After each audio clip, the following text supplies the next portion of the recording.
Hello. Today I am going to be working on some kaitai struct work. The way that I'm thinking about doing this, um, in the past I've written a couple kaitai formats that have largely been useful for reverse engineering some old file formats and things like that. And maybe I'll demonstrate those, but today I'm going to be looking at how we can use kaitai for scientific data. I wrote a blog post about this a couple years ago, and it actually led to a super fun grant.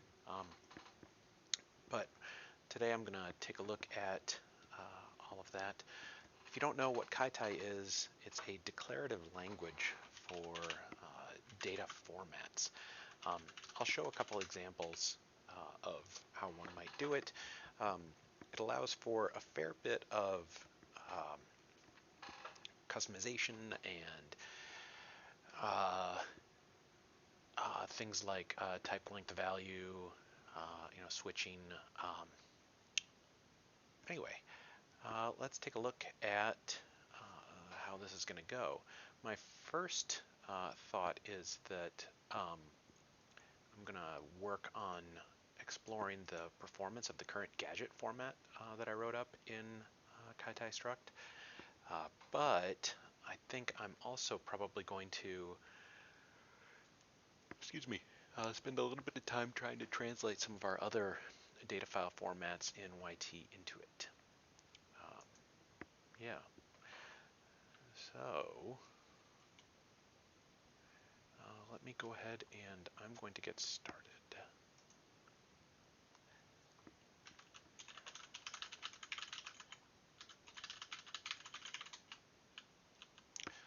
Okay, so one other thing that I've done is I also wrote a little script to update my update this little text down here at the over there, the very far corner. I guess I can indicate it with my mouse. So that was a little fun thing. So now I'm listening to music and it'll tell you what I'm listening to. That's kind of fun, right? Yeah, that's kind of fun. Okay, so let me walk through this a little bit. This is a kaitai struct format. It has some metadata here at the top, including an import, and I'm going to talk about the imports in just a minute. But the way that kaitai works is you define a set of sequences that things come in, or you can define instances. Sequences operate within the structure of the file, sort of one right after another. Instances can overlap, sequences can't. So we can have instances here, things like, I think Casper put this one in, instances field counts, position 0, size 1, and the type is has fields. But our sequence here is there's a gadget header, and you note that I've got a type defined for that header. There are coordinates. By default, these are F4, and we'll talk about what that means in just a minute, but these are a parameterized type. There is a parameterized type for the velocities, a parameterized type for the particle IDs, and you'll see here I've got floats. This one is, unsigned integers, and it's of shape, it has one component. This one has one component. And we'll talk about this one in just a little bit because the mass is a little bit tricky. The field counts.hasMass is our interesting part. So we can define our headers, and in this case, I'm defining a header, which is defined as a sequence. This is straight out of the gadget manual. There's a record size 0. This is because the way that it outputs is it outputs the record size, and you'll note that over here, rec size 1. I think there's a way to do validation in kaitai. You can do magic numbers. I'm not sure if those magic numbers can refer to other things. But you can imagine, I have a question regarding Anaconda and its advantage over other virtual environments. Oh, I'm happy to try to answer that. I don't know if it will be a satisfactory answer. I personally use Conda. I'm not sure that it's a better solution than virtual environments now that binary package distributions are really common. But when I sort of learned about using all these different things, I tended to use Conda environments because it was better set up to share the binary packages between different environments, and it was also set up to do heavy compiling of environments and so on. So, for instance, if I do conda search Node.js, right? Node.js is a reasonably heavyweight dependency, and it's gonna. Well, I don't know actually if that's true, but it's a dependency that's not in Python that may require compile time stuff. And you'll note that conda can find it eventually. So I can set up a whole bunch of different things inside Conda that, to my knowledge, are a little bit trickier to set up inside virtual environments, and that's one of the areas that I personally have had to do things like checking out different versions of HDF5, different MPI compilations, different versions of different, NumPy and so on. Whereas with virtual environment, I find it a little bit more confining. I also learned Conda, and I never actually learned virtual environment. Does that answer your question, Schwarzschild HS?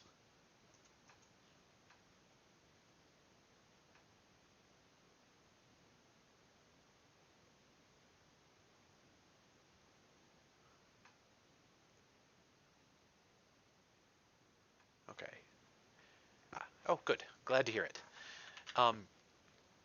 If virtual environments work for you, you should totally use them. I actually am pretty neutral to the technology. I'm not certain that my reasons are still valid. Here inside, oh, there we go. Conda found the Node.js. So here inside this, we've got inside our header, we've got things like ID, rec size. Yes. Yeah, I think that it might have to do with the diversity of packages that are necessary. So I think that there's really good packaging for pure Python packages inside virtual environments and so on that really do step it up to be very useful. But here inside our sequence of our header, we've got things like rec size 0, and that's type of unsigned 4. And this all comes straight out of the gadget manual. One thing I want to note is you can have things like repeat expressions, and this becomes very useful because here you'll see I've got repeat. You can repeat to the end of the stream. You can repeat to according to some conditional until you find like a binary flag or something like that. But here we're doing repeat expression, and our repeat expression is a static value. It's always 6. Down below, I'll show you a repeat expression that is not always 6. Now here are things like mass array, blah, blah, blah. Omega lambda, these are all different things that are just in the data file. Now for our definition of a particle field,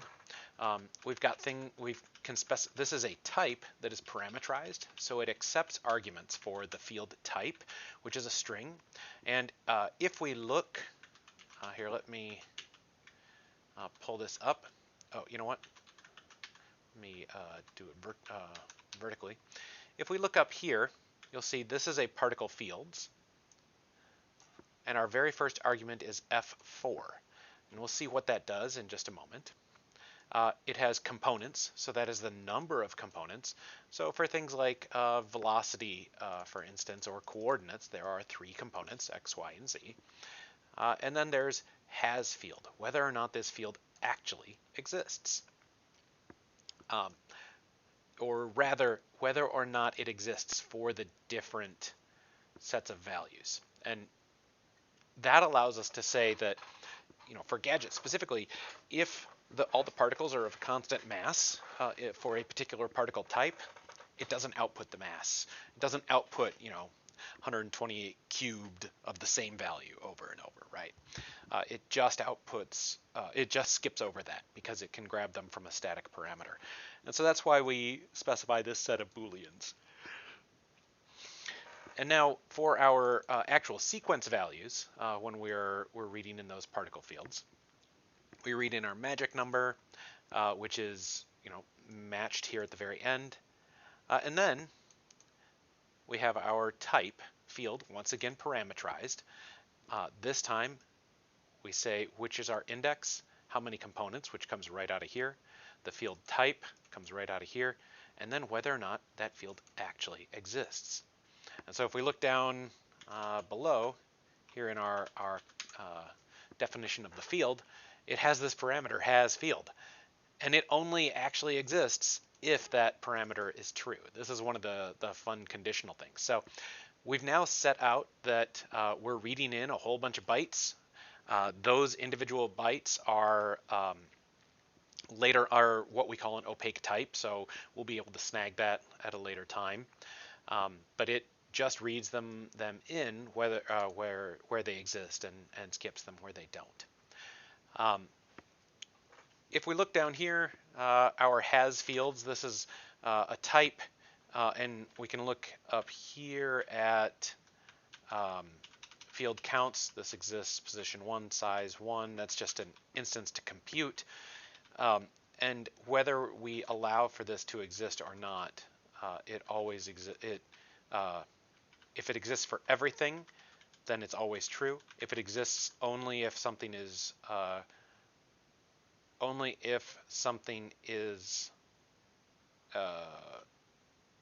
needs a mass to be specified, then it also exists. And if it's gas, then it exists as well. So this is just a way of telling kaitai that sometimes the fields exist and sometimes they don't. Now let's take a look at what this looks like. The way that you can write kaitai code out is you can have it compile it out from this YAML file. So if I do ksc target, and you know what, let's just do, for fun, let's do PHP. And we'll pull this from gadget format.ksy. Oh, I guess it's just gadget.ksy. I don't know PHP, so let's take a look at what this looks like. And so what it does is it converts the entire set of code, that entire set of declarations, into a bunch of code. Now we can output this to a number of different formats.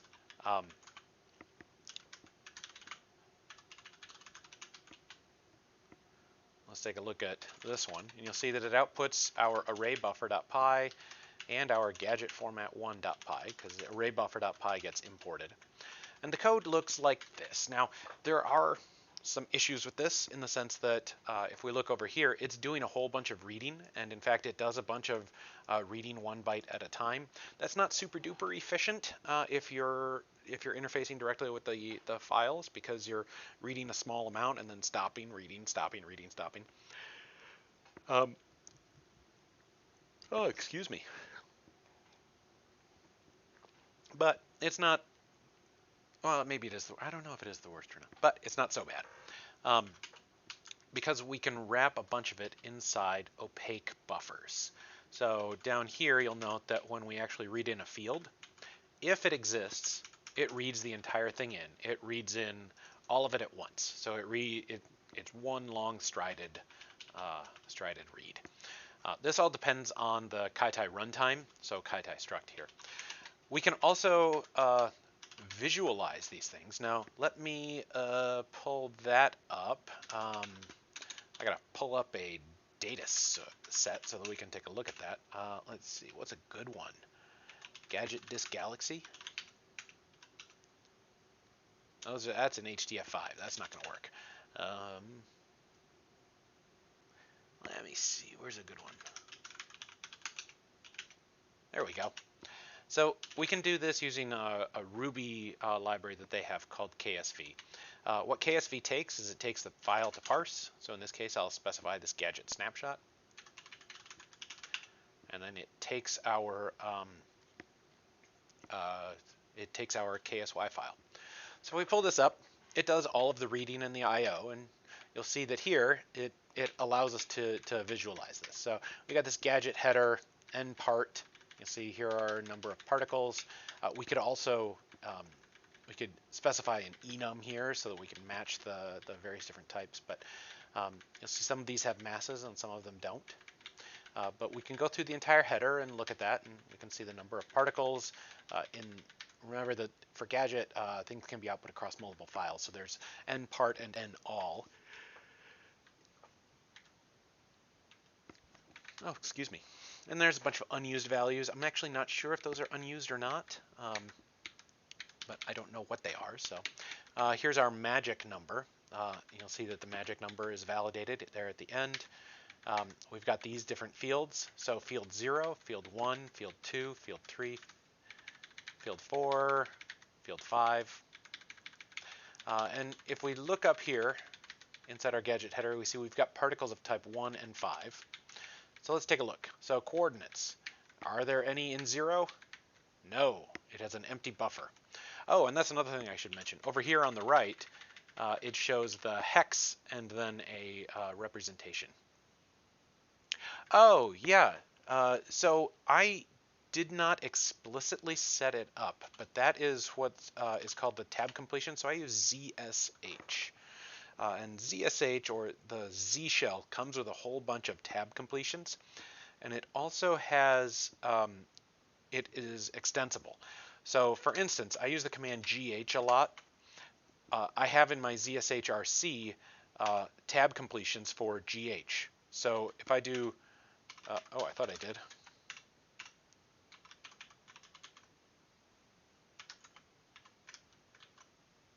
Let's see if I've got some.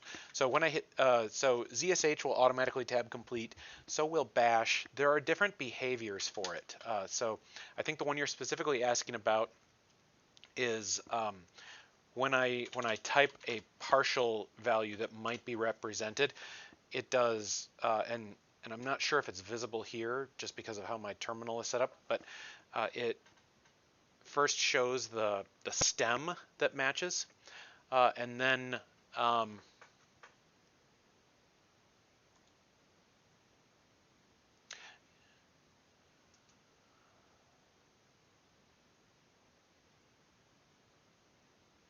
there we go. It shows the stem that matches and then this. I think that's just a ZHS feature. There's a library called FZF that that's really extensive for that, but or it's not a library, it's a command. But I think that's a ZHS thing. Let's try bash and see if that does it too. Yeah. So when I hit tab a second time, bash does it as well. I'm not sure. So I'm working on Linux, but I know that I was using. So when I used a Mac, I know ZSH also existed there. I'm not sure if it still does. There's been a lot of changeover in the ecosystem since then.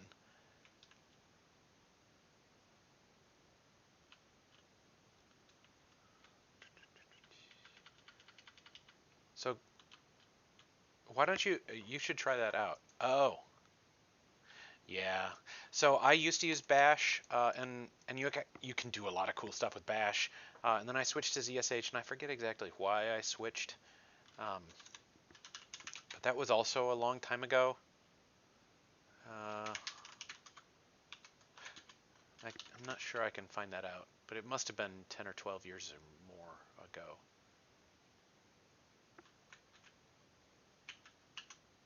Oops. Right.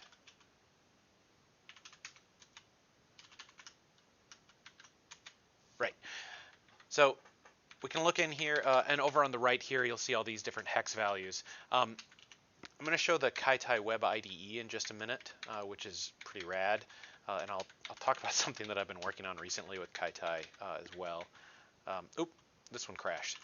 But you can do some pretty cool stuff with it. What I'm going to show now is, let me pull this up.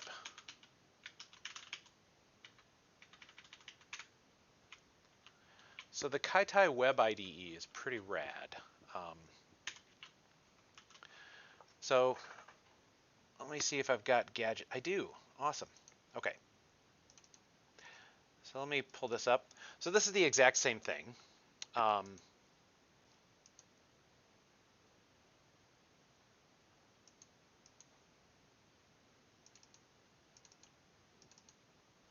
Okay. So this is the Web IDE. It's it's getting a little bit confused because I had loaded in some other things that showed up. But here we've got gadget KSY, and over here snapshot 10.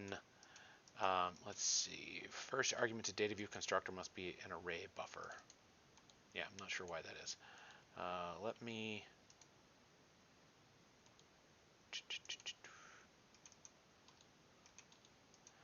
go ahead and delete that.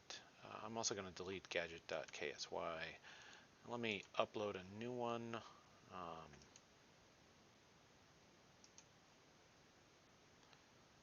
Let's see.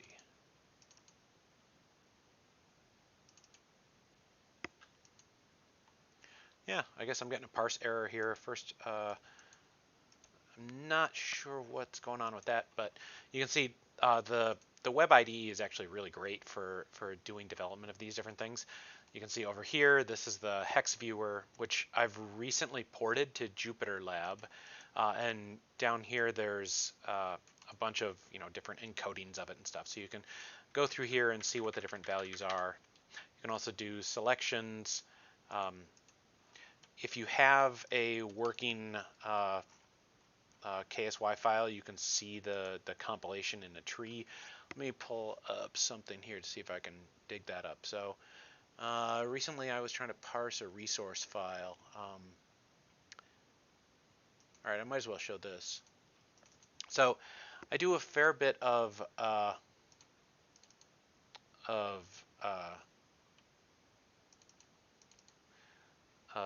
reverse engineering of games and so on from when I was a kid, when I was younger. And so one of the things that I've been experimenting in is reverse engineering a game called The Summoning, which came out in like 91, 92, something like that. And you can see here, this is an NPC file from the game. And if we look here, what I've been doing is I've been digging in to get the NPC ID, the head ID, the columns, and so on. And you can do a fair bit of cool stuff with this. Let me actually upload another fun one. Let's go here. It's under development, dispersing, KSY files. I'm actually going to show, I think it's interact. Yeah, interact. And if we now, let me upload the data file for that.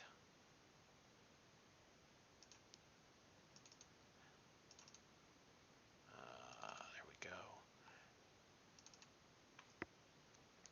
You can see here, we've got things like I've got the file header, but you can have full-on opcodes. So I've defined a sequence of opcodes. So the way that, for instance, a conversation goes and so on, and these are all parameterized types.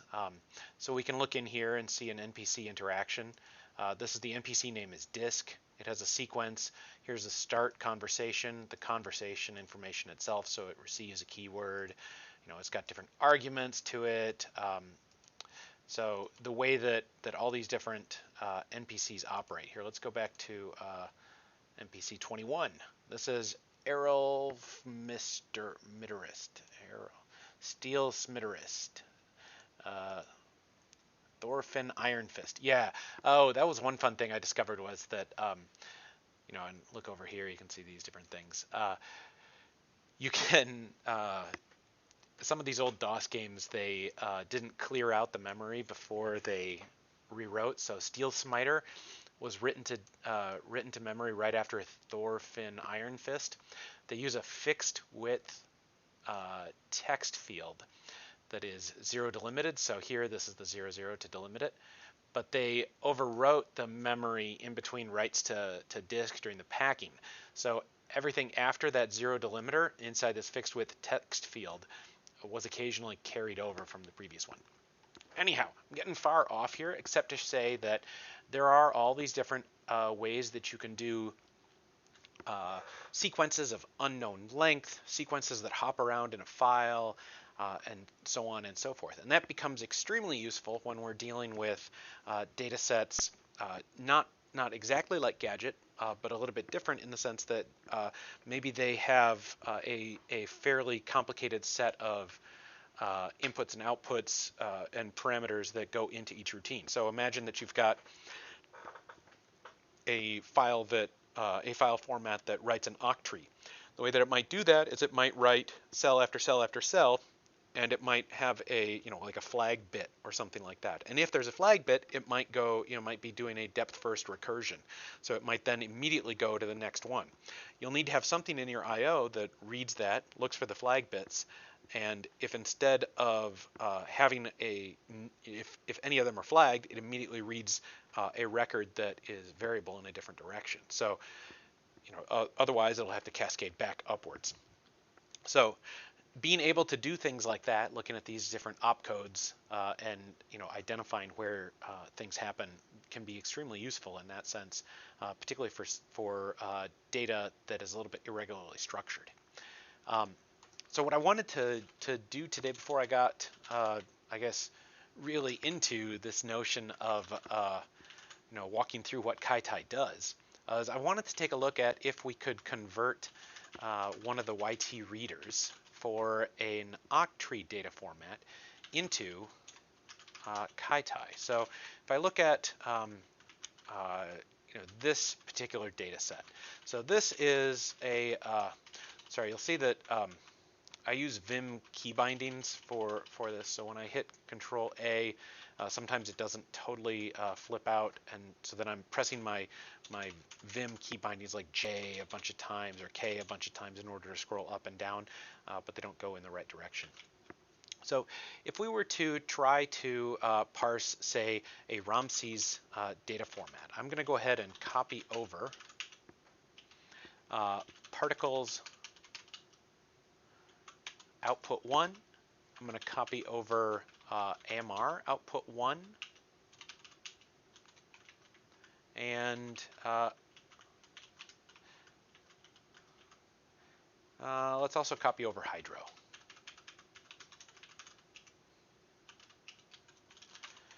So we want to be able to read these.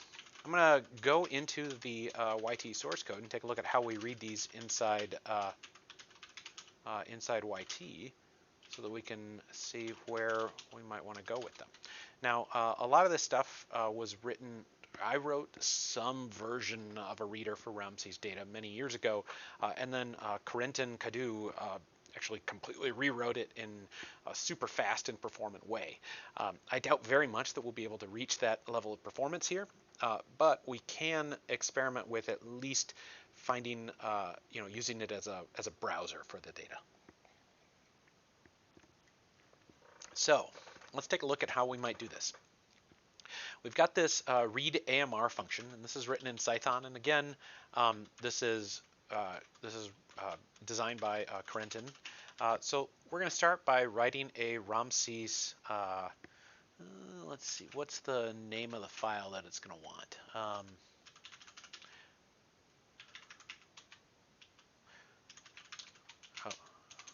Read AMR. Okay, so this will be the AMR file. So let's do vim Ramses AMR. We'll have a meta. Let's take a look. ID Ramses AMR. Endian, little endian, I believe. KS opaque types true. That's for kaitai struct opaque types. We're not going to have an array buffer import here. So let's take a look at what we've got inside our read AMR. This receives a Fortran file, F, and you'll see down here we've got things like fskip and so on and so forth. So let me go back to our data structures and see what we feed in to read AMR. There's read AMR header. Let's see if we can read our header in. For header, in Ramses header hvals, read each of our attributes.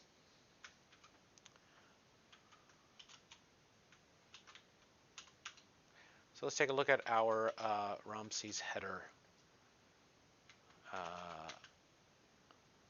hvals.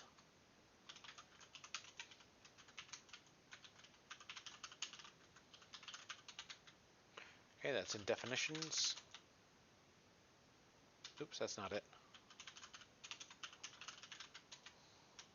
All right, so in principle, we're going to be able to read in NCPU, NDIM, NX, NLevel max, and grid max. We should be able to know what some of these values are. So the very first thing we're going to try doing is we're going to try reading this in, and you'll note that this is a Fortran formatted file. What that means is that each field that gets output is preceded and succeeded by a content size type. So let's go ahead and try this. We'll have a sequence. Our very first one is going to be ID rec size 1 type. I think it's going to be 4 bytes, but we'll check. The next one is going to be NCPU type U4,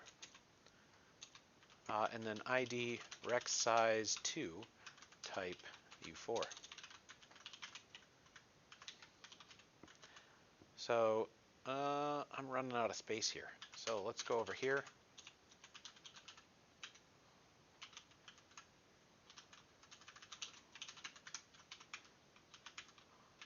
We'll do AMR and then Ramses AMR KSY. So rec size is equal to 4, NCPU is 16, rec size is equal to 4. Looks like I got it right. And it looks like they are in fact 4 bytes. So now let's go back here and we will let's take a look at this now.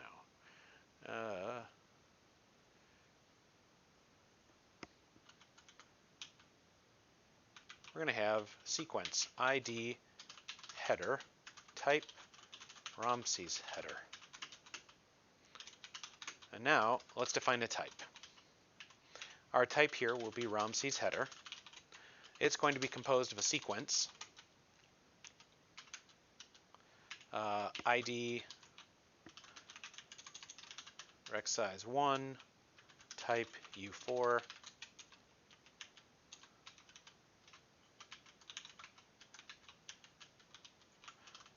ID NCPU type U4,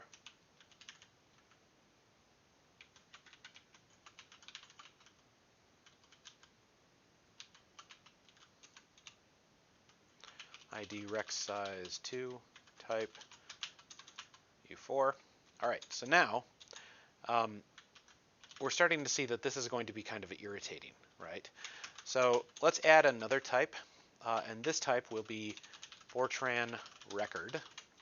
The Fortran record will be ID rec size 1 type U4, and then we will define ID value.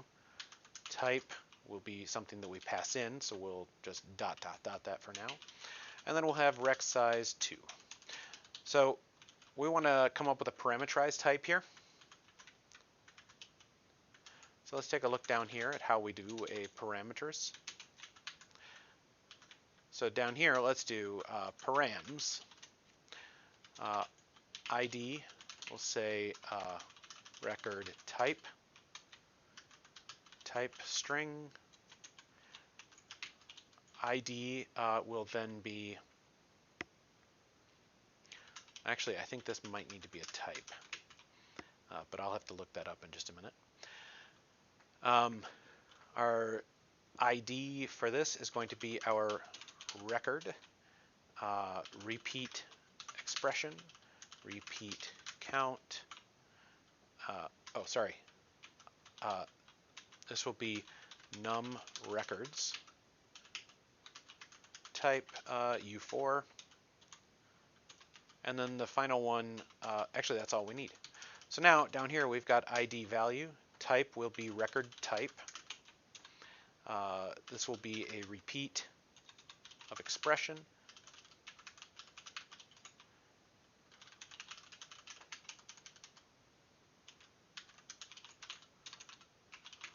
So now we've got a Fortran record. So here this should be NCPU of type Fortran record with type U4 and 1.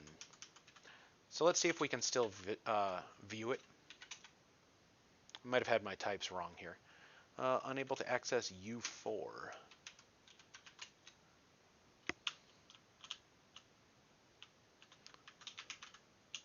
Let me pull up the kaitai examples just for a second. Parametric types.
Yeah, I'm not actually sure that I can do this precisely the way that I wanted to, so we're just going to go ahead and say that the type here is going to be,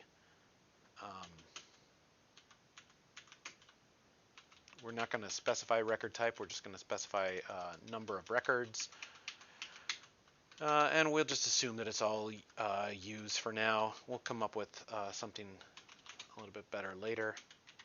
So now we should be able to at least see the first part of the header, and CPU value 16.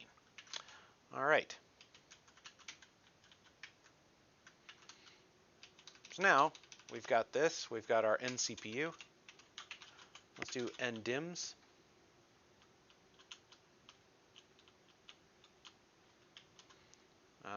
Ndims.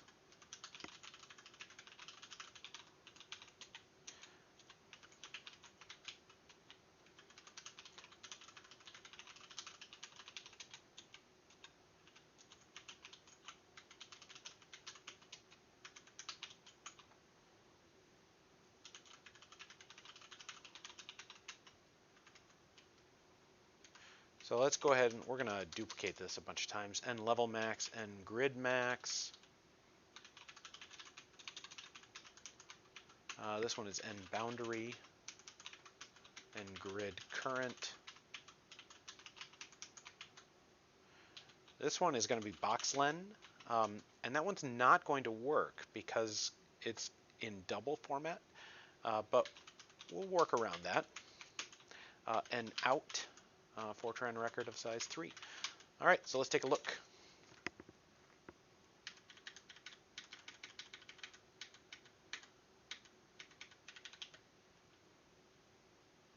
This one's wrong. Ngrid current 33094, that seems correct. So here, boxlen is the one that's incorrect. And I think the reason for that is that here, this is D, whereas what we actually want. So let's do box length. Box length, we're going to say Fortran record 2, because it's actually going to be double precision.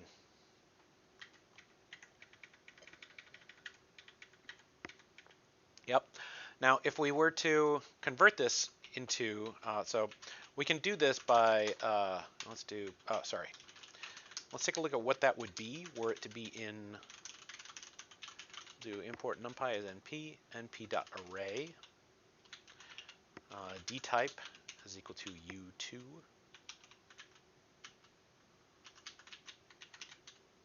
Let me see what these two values are. So it's 0 and then that. And it thinks that they are 4-byte integers. So that's our array. Now if we were to view that as a double,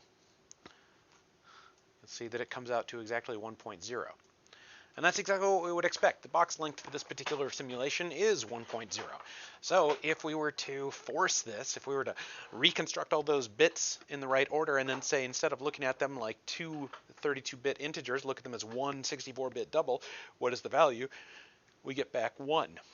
Now, I think it is worth spending just a little bit of time um, trying to figure out how to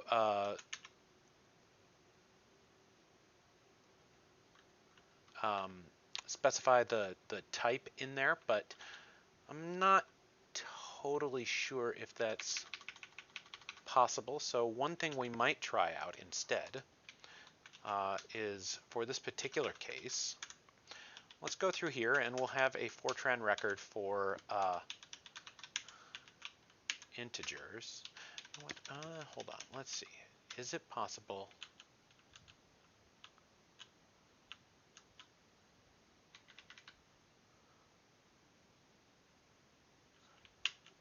Let's try.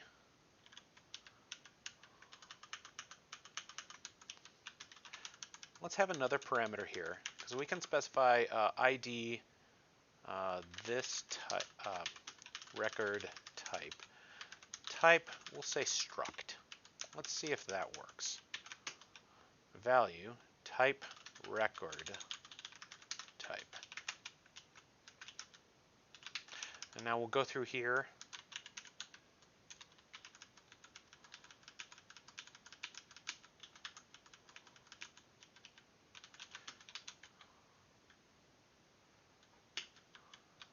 And what's the... Yeah, F8. Let's see if that works.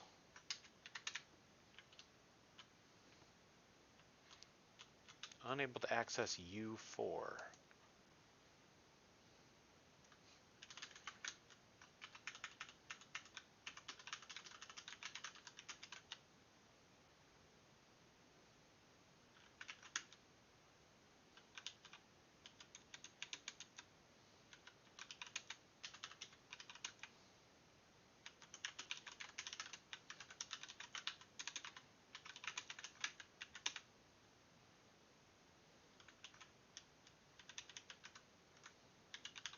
Let's try this. Let's try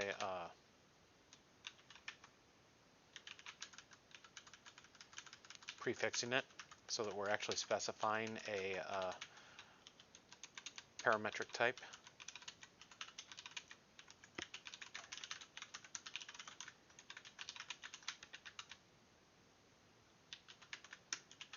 Okay.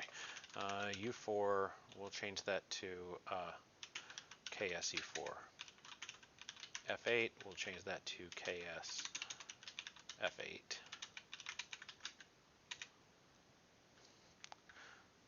Unable to access KSU4 in Ramsey's header context.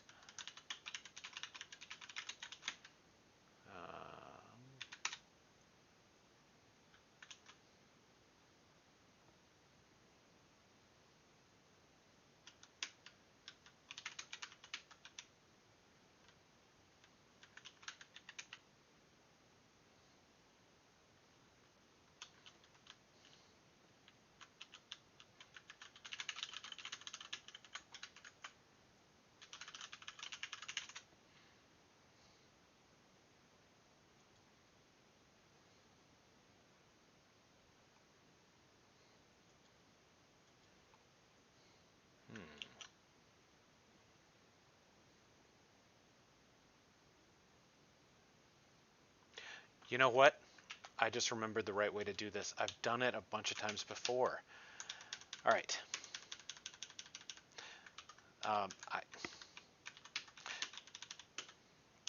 Here's what we do.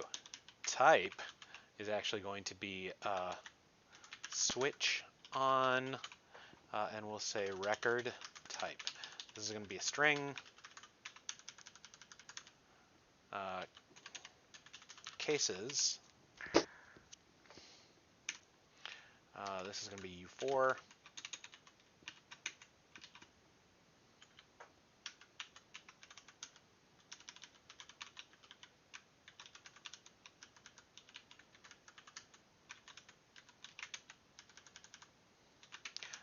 in this,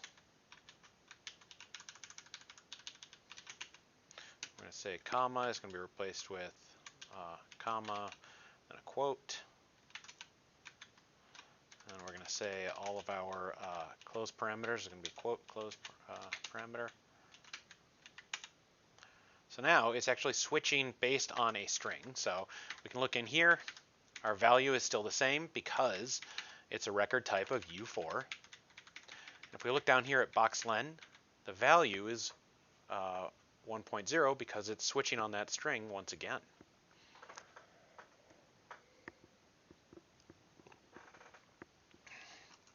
So we now have a full header reader with these Fortran unstructured files. And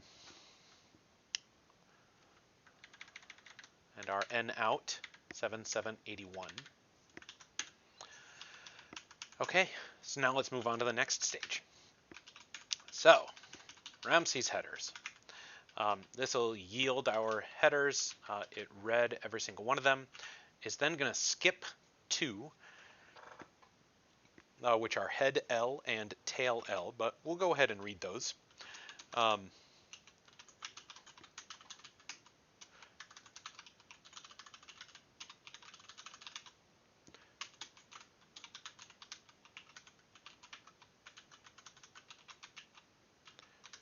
Let's see if we can get those.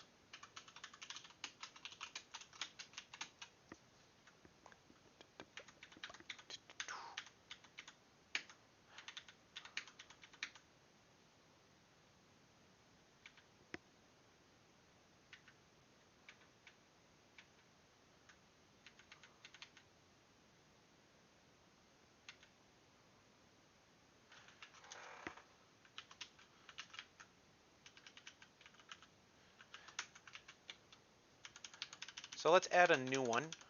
We're going to add a Fortran skip record type. It's not going to take any parameters.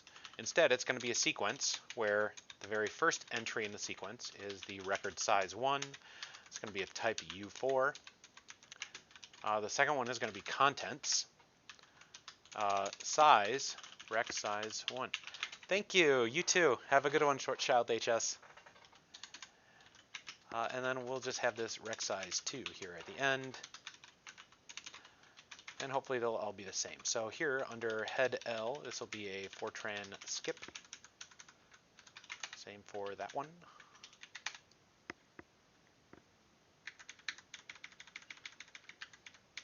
You'll see here we've got our head L and our tail L. They are all the same. All right. Okay, so now we've got those. And at this point,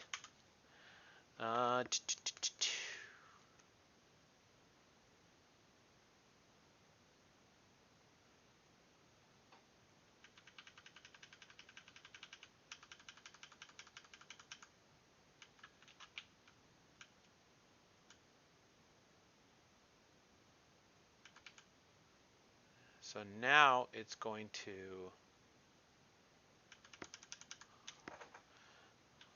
have records based on the number of outputs.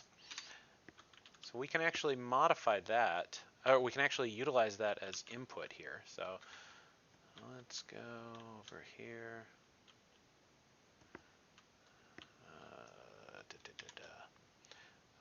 We'll call this will also be the header. And we'll call this one, so we've got our tail L and so on. So we skip over and then we're going to read our num L. So that's going to be a vector. And I think in this particular case, our read vector always figures out what type it is. So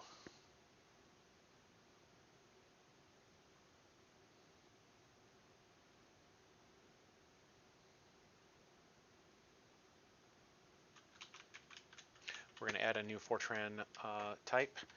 This will be a Fortran vector.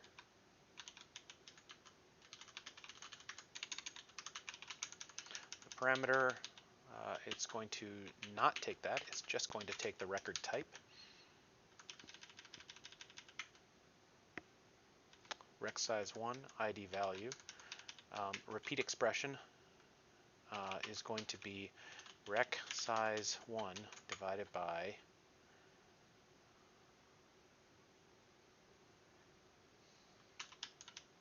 I think I'm going to have an instance here.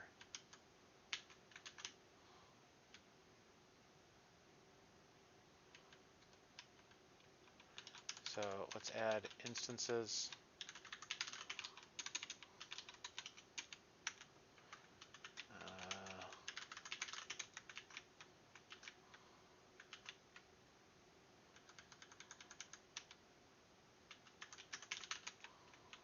I think I can specify values.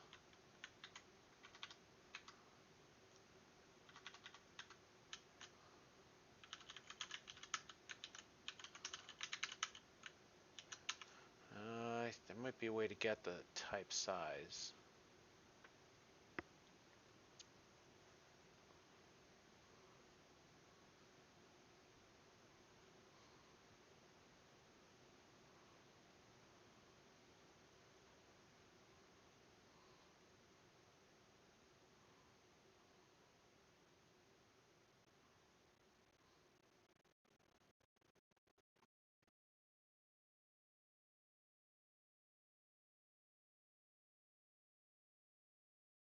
I'm going to have to sign off in just a moment. There's a way to get the size.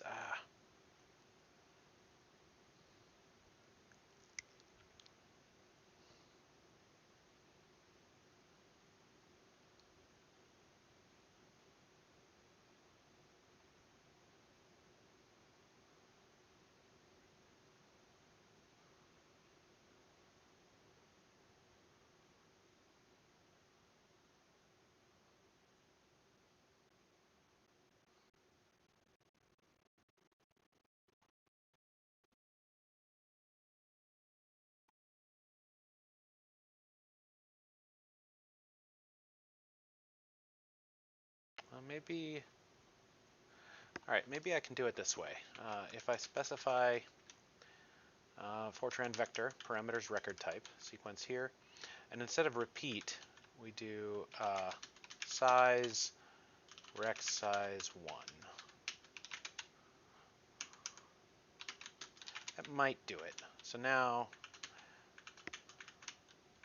up here, we've got tail L, and then after that we've got numb L. Type Fortran vector of type U4.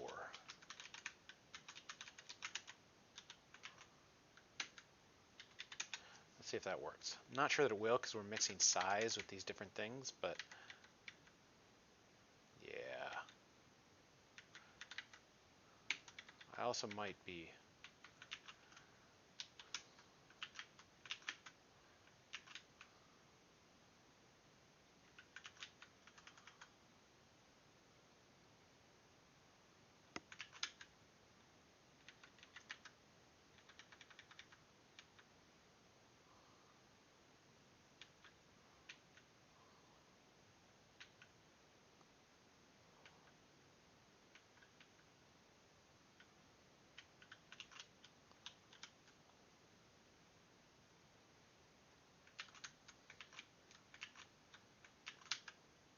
says it's of size 8.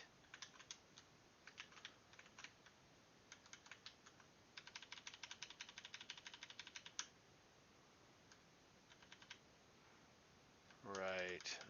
Yeah, I'm giving it the rec size, but that's not right.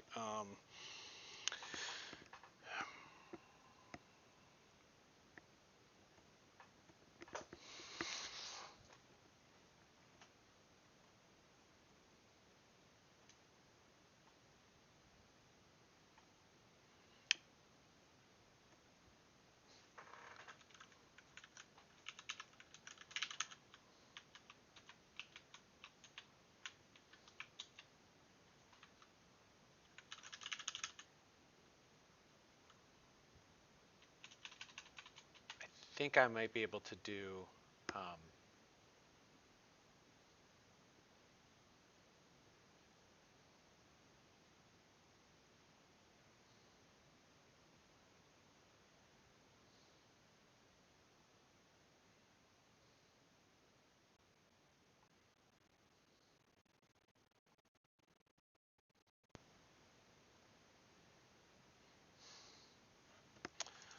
might be able to do repeat expression,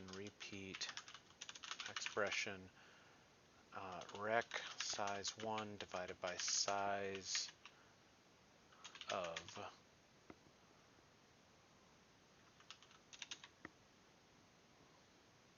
no, I can't do that. Okay, anyway, I have to go to another meeting, but I'll come back to this. For now, I'm going to add this file to the repository. First draft of Rumsey's AMR reader. I'm going to push it up to my repository. Anyhow, thank you if anybody's still out there. Have a good rest of your day. Yeah. Oh, let me have a good one.